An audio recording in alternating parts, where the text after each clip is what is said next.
Most people leave the doctor's office holding a normal lab report, and it's the biggest mistake of their lives because normal doesn't mean you're healthy. It just means you aren't in a medical crisis yet. The terrifying truth: you can be perfectly normal on paper while your body is quietly failing underneath.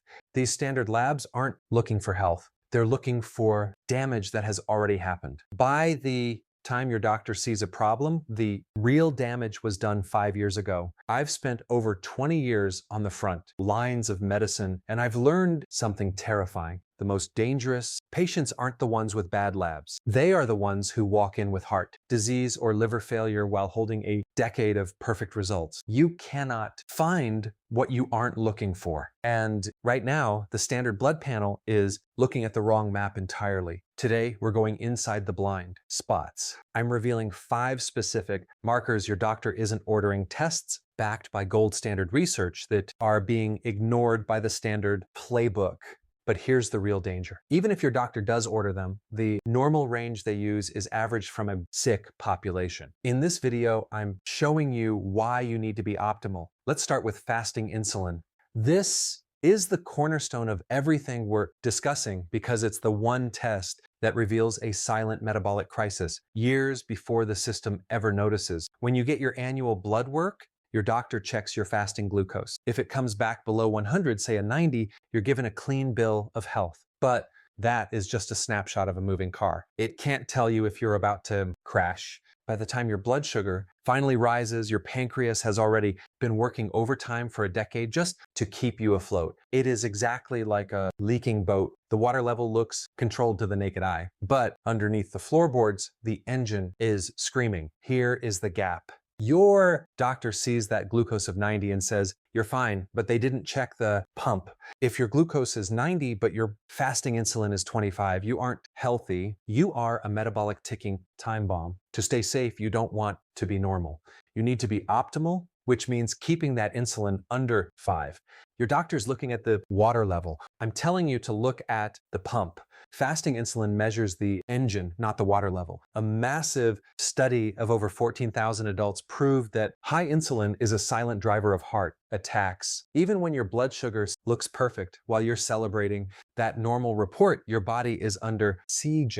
High insulin acts like a toxic signal that forces your liver to pump out the most lethal form of cholesterol, small, dense particles that act like sandpaper on your arteries. It traps sodium in your system, which jacks up your blood pressure. It floods your body with inflammation and packs toxic fat around your organs. And remember, every bit of this damage is happening while you are holding a normal lab report. You aren't just fine. You are quietly being dismantled from the inside out. Now, here's exactly how your lab report will mislead you. Most labs call a fasting insulin normal all the way up to 25. But remember that range is based on the average population, and average today means metabolically sick. In my practice, I don't want you to be average. I want you to be optimal.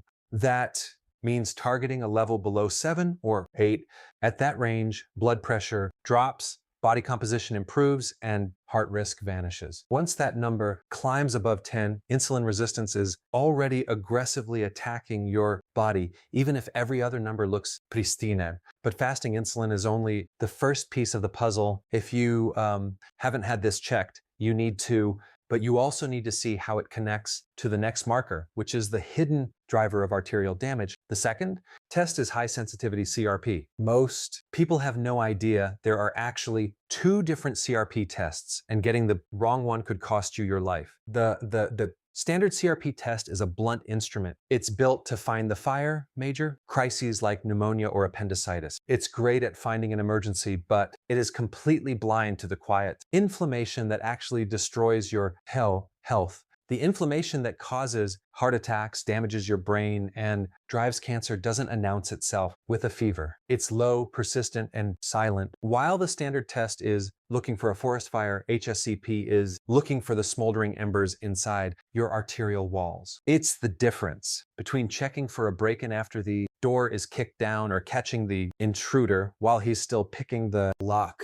High sensitivity CRP is calibrated to detect that quiet internal fire, to understand how powerful this is. Look at a massive study of 18,000 people who all had perfect cholesterol. By the old rules, these people were safe, but they all had one thing in common: elevated HSCP. The results were staggering. Those who ignored the inflammation were sitting ducks, but those who addressed it saw a 44% drop in heart attacks and strokes. This proved a truth the medical world can no longer ignore. Inflammation is an independent killer. It doesn't care if your cholesterol is low, if your internal fire is burning, you are at risk. In fact, new data shows that when you combine HSCP with two other markers we're discussing today, you can predict a crisis with striking accuracy decades before it actually happens. The standard risk levels are simple. Under 1 is low risk, between 1 and 3 is intermediate, and anything above 3 is high risk for a major heart event. In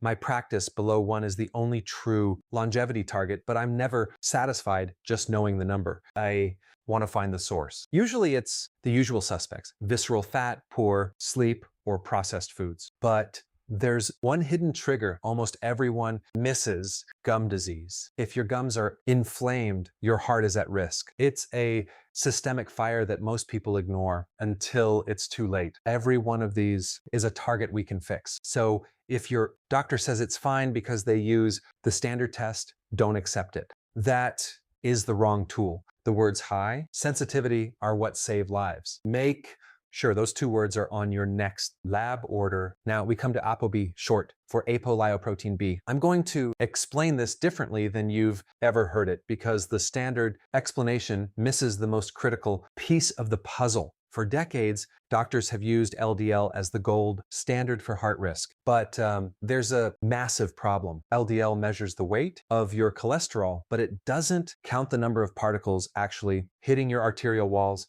Think of it like this highway scenario. If you're worried about a highway being damaged, do you care about the total weight of the passengers in the cars or the number of cars on the road? LDL tells you how much the passengers weigh. ApoB counts the cars. And in the world of heart health, the particle count is what dictates your risk. You can have a normal LDL weight, but if your ApoB count is high, you have a traffic jam of particles crashing into your arteries every single second. Here's exactly why that distinction matters. If you want to know how dangerous a highway is, you don't measure the weight of the cargo, you count the trucks. The cargo weight doesn't tell you if there's going to be a collision. The number of trucks does. Apo counts the trucks. Every single dangerous particle in your blood, the ones that cause heart attacks, carries exactly one APO molecule on its surface. It's like a serial number. When we measure ApoB, we are getting a literal count of every single particle that is trying to burrow into your arterial walls to build plaque. The latest research proves that this particle count is a far superior predictor of risk than LDL.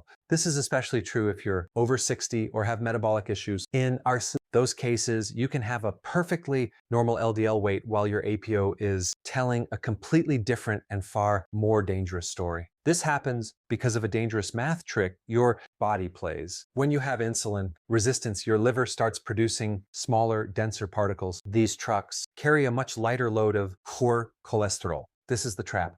Because each truck is lighter, your total LDL weight stays normal or even looks low. But the highway is actually more crowded than ever. ApoB catches this reality. LDL misses it entirely. Standard guidelines say an APO below 90 is acceptable, but in a longevity practice, acceptable isn't good enough. I target below 70 if you have any risk factors, and below 60 if you want to optimize for the long term. If you've been told your LDL is fine while you're struggling with your weight or blood sugar, ignore that LDL number. Your ApoB is the only number that tells the truth. It deserves an urgent look. The fourth test almost never comes up outside of specialized cardiology, and that needs to change. Today, it's called the omega-3 index. Think of your red blood cells as being surrounded by a suit of armor. This armor dictates how flexible your cells are and how they handle inflammation. The omega-3 index measures how much of that armor is built from EPA and DHA, the two life-saving fats found in marine oils. This is critical. This test doesn't care what you ate for dinner. last night. It measures the fatty acids built into your cellular architecture over the last 3 months. It is a permanent record of your biological resilience. If this index is low, your cells are brittle and vulnerable. Snorts. If it's high, your body is reinforced against disease at the most fundamental level. The data on this is profound. A massive analysis found that people with the highest levels had a 34% lower risk. But here's the statistic that should stop you in your tracks. Having an omega-3 index below 4%, which is where the average person sits, carries the same cardiovascular risk as smoking. Let that sink in. It isn't just similar to smoking. The damage is equivalent in magnitude. Having low omega-3s in your cell membranes is as hazardous to your heart as a pack a day. Habit. And yet the standard lab panel never even looks for it. You could be a non-smoker doing everything right while your cells are suffering the same damage as a lifelong smoker. The goal isn't just to be better, it's to hit optimal levels. Most people are stuck at a dangerous 4 or 5%. That gap isn't just a number. It is a massive divide in the health of your heart, your joints, and most importantly, your brain for anyone over 60. This is vital. Research shows that a high omega-3 index is directly linked to a larger hippocampus, the specific part of your brain that handles memory and is the first to shrink in Alzheimer's. By hitting that 8% target, you aren't just protecting your arteries, you are stopping brain shrinkage in its tracks. You are quite literally fortifying your mind. If you want to stay sharp, this is the most important insurance. This test isn't at every corner lab yet, but securing this number is one of the highest yield decisions you will ever make for your future self. Why? Because if your index comes back low, the fix is direct, aggressive, and 100% proven. We use a specific protocol, 2 to 4 grams of pharmaceutical grade EPA and DHA daily. This isn't a maybe. Clinical trials show this reliably moves your index into the safety zone in just 3 to 4 months. You aren't just taking a supplement. You're performing a 90-day cellular reset. You aren't guessing anymore. You are surgically repairing your health at the source. Now we come to the 5th test, and I need you to pay the closest attention here. Unlike the others, there is a very good chance your doctor has already ordered this. It's on almost every standard blood panel. It's sitting on your lab report right now with the result that you were likely told is normal. The test is GGT, gamma-glutamyl transferase, and here is the unsettling truth. The normal range your lab report uses is almost certainly dangerously wrong.